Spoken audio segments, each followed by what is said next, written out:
They were talking about the energy of a leader. So what I'm going to do is draw a few things for you, and hopefully this will be helpful to you as you plan your leadership team and plan how your team moves forward together. Here's what we're going to begin with. There are 4 things that leaders have to focus on every single week, and I'm just going to write them up. The first one is that leaders have to focus on ideas. They have ideas. Ideas are things that would move us forward in ministry. They would help us to gain a momentum. They'd help us with a quality or a quantity of people who are attending. And so every leader has ideas that they want to implement into the ministry. And out of all those different ideas, we hope that they select only a few things to do, and we call those things goals. Goals are those ideas we want to implement in order to move forward in ministry. There's lots of things we could do, but there's only a few things we should do, and that's what the goals are. And then third, there are these things called systems. Systems are how we organize. They're how we organize our people. They're how we organize our ministries, our maturity pathways, other things like that. And every one of us has to have systems in place. A system could be a financial system, or it could be a child's check-in. But all of us have to have systems. Systems are there for recurring issues we want to repeat over and over and reproduce in ministry. And then finally, we have this one called problems. Every church, every ministry, every organization has problems. These are the unforeseen things that come up and you have to deal with in your ministry. And so every single week, the leader is here kneeling before God, trying to figure out what they're supposed to do, how many ideas they need to come up with, the goals they want to have based on those ideas, the systems they want to implement, and the problems they need to face every single week. And so here's what I found, that most of us are energized by a few of these things. In fact, most of us are energized by 1 or 2 of them. We're adequate in the third, but we're completely drained by the fourth. I want to talk about these people. And so I'm going to distinguish the 4 of them. Let's talk about this. There are certain people that are motivated and energized by these ideas and goals areas. What I know about these people is they're very futuristic in the way that they think and they act. They're always ahead. They're always looking forward. They have these ideas, and out of those they have these goals they want to accomplish. I call these people, they're visionaries. A visionary is someone who looks to the future. There are 3 things that leaders do. They define reality, they dream of a future, and they design a path. These are the dreamers. These are the ones that look forward to the things that are going to happen, the what ifs of life. So we call them visionaries. There's also these other people who love goals as well, but they also believe in systems. They're much more strategic in the way that they think. They have a foot in the future, but they also have a foot in the present. And what these people are so good at doing is taking the ideas and the dreams of a visionary leader and putting them into plans and strategies and structures and things like that. I'm going to call this person an implementer. An implementer makes vision real. They put feet onto the hope and the dreams of the leadership. The third group are these people.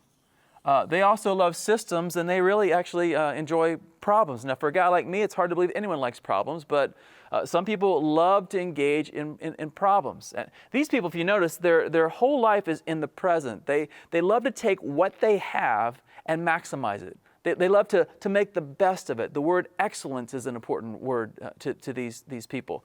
But they're really not about the future. They'll take what they have and they'll do the very best they can. Imagine, if you will, a person that has a loaf of bread. This kind of person here, this person would take the loaf of bread and they'll slice it in ever thinner slices in order to make sure that everyone gets a piece of it. They find a way to maximize what they have. A visionary would handle it differently. A visionary would say, well, let's go get another loaf of bread. We don't have enough for everybody. And they find a way to expand. So these guys would expand, but these guys would make things excellent. We call these people managers. And this final group is the group down here at the bottom. Notice also that these people have a foot both in the present and the future, but whereas these people are focusing on the practical side of ministry, these will focus on the conceptual side, on the theory side of ministry. They again have a foot in both worlds, but they love to take problems and give you ideas on how to solve those problems. They're problem solvers. We're going to call these people 2 words. It depends. If they're people, we'll call this person a counselor. If they're task kind of people, we'll call them a consultant. So we have visionaries who live their whole life in the future. We have managers who live their whole life in the present. We have implementers who are very on the practical side, create strategies and structures. And we have counselors, consultants that give you the ideas about what you could do in ministry. Now, here's the other part of this whole scenario. Each one of these types of personalities has an attention span. And they're very, very different. If you've been around these different personalities, then probably you already know which one you are based on the description that I've given already. But there's an attention span. There's a time frame which they have focus. And for example, the visionaries, what I've found in ministry is that visionaries need a new vision, need a new idea, need a new goal about every 90 days. This is why a lot of lead pastors will speak in they'll speak in series. They'll go 6 weeks, 8 weeks, and they'll do another series because they're very visionary, and they need a new challenge every 90 days or so. An implementer has a much longer time frame. They're about every 2 years that they need something new.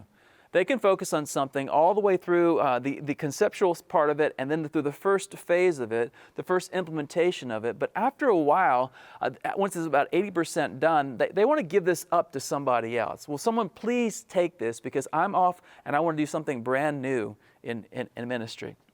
This person that they give it to typically is a manager. Managers have an amazing attention span. In fact, their attention span goes about 20 years.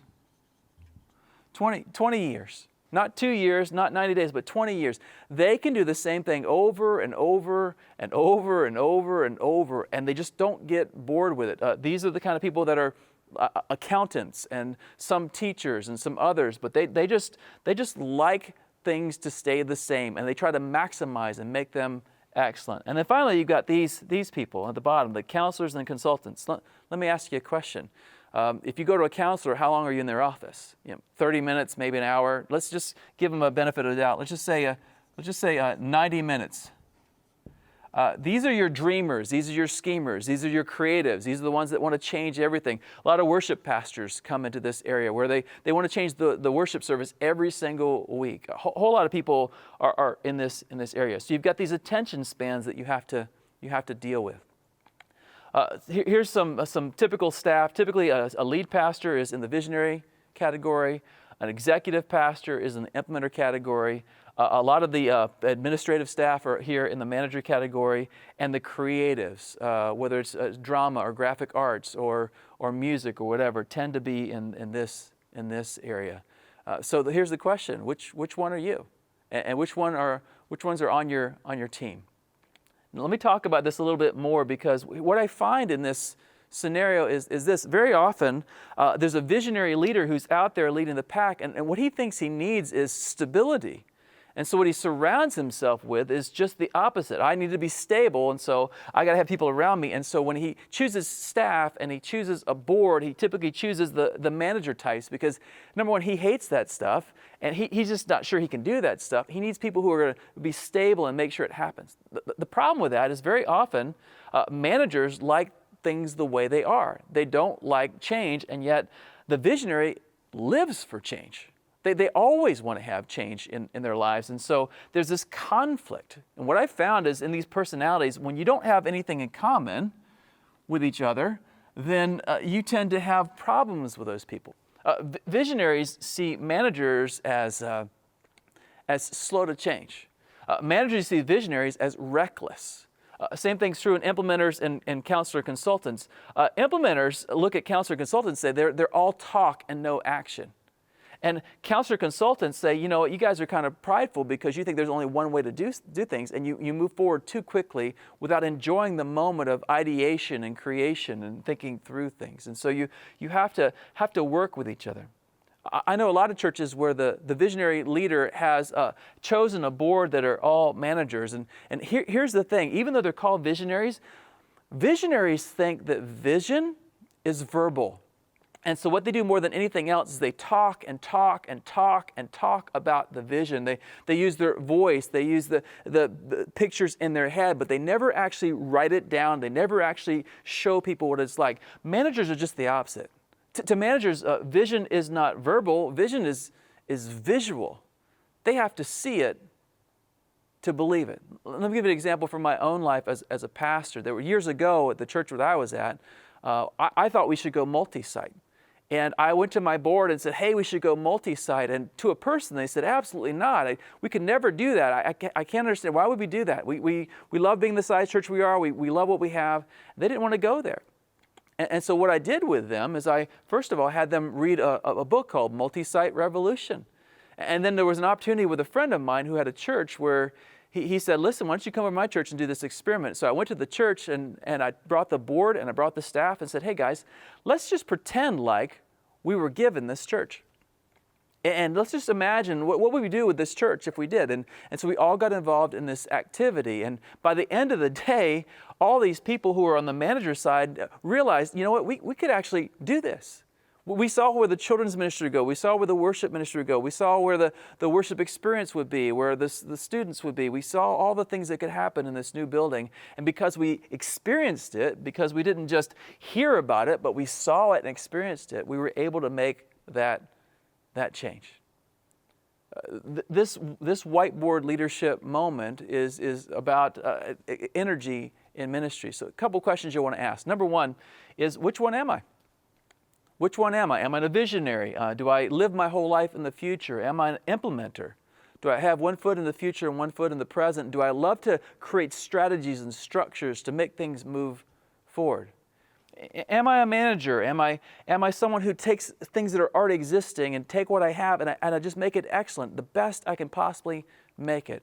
Or am I a counselor, a consultant, a creative who loves to take new ideas and find new ways of doing things and talk about those things? Which one am I? And then which ones do I have on my team? Where are my teammates? If you're a visionary, the most important person you can possibly have on your team is an implementer. I see a lot of lead pastors who talk about where we're headed as a church and here's what we're going to do. And then you watch them. If you watch them closely, they'll turn back around to the implementer on their team and says, we can do that, right? And the implementer has 3 or 4 ways to show them, yeah, we can do this way, or this way. But if they don't have that person in place, then they're probably scaring all the managerial types who are in their business or their movement or in their church. Again, on personality types, I want to mention a few more things about this drawing. If you're a goals kind of person, then you're really proactive in what you do. If you're a problem kind of person, you're fairly reactive in what you do. If you're an ideas person, you become very creative and very much out there guessing and looking forward to the future. If you're a systems person, you're trying to create a recurring opportunity to fix things, whereas an idea person looks at new opportunities and new things. And so very different personalities, but all these personalities are necessary in God's kingdom. All these personalities are necessary in the church. And I hope you've enjoyed this whiteboard leadership. This has been a Converge Whiteboard Leadership Moment. To learn more about Converge or to join us, check out converge.org.